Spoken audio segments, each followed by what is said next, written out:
Hi friends, எல்லாருக்கும் வணக்கம். நான் உங்கள் தேவா, கம்பெனியில் எக்ஸிக்யூட்டிவ் டைரக்டராக இருக்கேன். ஃபுட் பேஜ் பற்றி நம்ம நிறையா பேசுகிறோம் இல்லையா, அதை பற்றி தான் இப்போ நம்ம பார்க்க போகிறோம். ஒரு விஷயம் சொல்கிறத விட அதை ப்ராக்டிக்கலாக செஞ்சு காமிக்கிறது அப்படின்றது தான் எனக்கு ரொம்ப இஷ்டப்பட்ட ஒரு விஷயம். அப்போ தான் இன்னும் கான்ஃபிடெண்ட்டாக அந்த விஷயத்தை நம்ம பேசலாம் அப்படின்ற மாதிரி.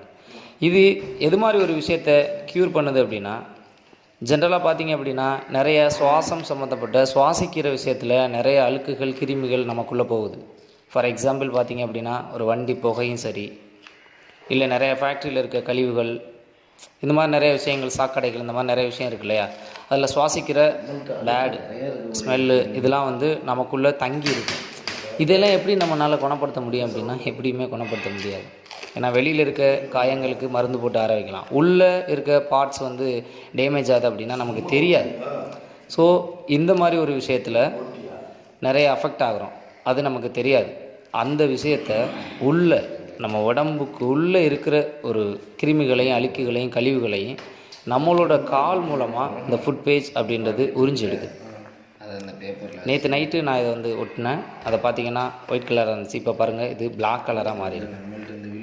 ஸோ நம்ம உடம்புல இருக்க நமக்கே தெரியாத, கண்ணுக்கு தெரியாத நிறைய கிருமிகளையும் கழிவுகளையும் அழுக்குகளையும் இது கால் மூலமாக உறிஞ்சி எடுத்திருக்கு. அதோட ப்ரூஃப் தான் இது.